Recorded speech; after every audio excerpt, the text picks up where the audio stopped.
এইটো কমপ্লেইন তেওঁলোকে দিছে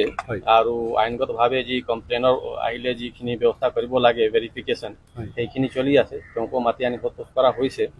আৰু যেনেকে এভিডেন্স আহিব সেইমতে আমি মানে কাকো এই কেছত ফেভাৰ ডিসক্লোজ কৰাৰ কোনো কথা নাই যেনেকে আমি প্ৰমাণ পাম সেইমতে আমি গ্ৰেপ্তাৰ হ'ব নি স্যাৰ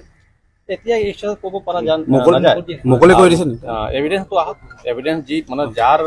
হাতত ট্ৰেক্টৰ বিৰুদ্ধে নে যিকোনো মানুহৰ বিৰুদ্ধে যি এভিডেন্স আছে সেইটো আমাক দিয়ক সেইমতে আমি আগবাঢ়ি নাই আমাৰ মতে আমি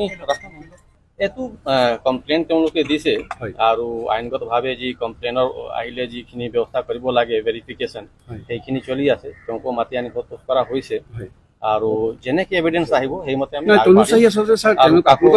মানে কাকো এই কেছত ফেভাৰ ডিসক্লোজ কৰাৰ কোনো কথা নাই যেনেকে আমি প্ৰমাণ পাম সেইমতে আমি গ্ৰেপ্তাৰ হ'ব নি স্যাৰ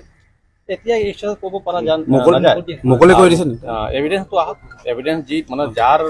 হাতত ট্ৰেক্টৰ বিৰুদ্ধে নে যিকোনো মানুহৰ বিৰুদ্ধে যি এভিডেন্স আছে সেইটো আমাক দিয়ক সেইমতে আমি আগবাঢ়ি নাই আমাৰ মতে আমি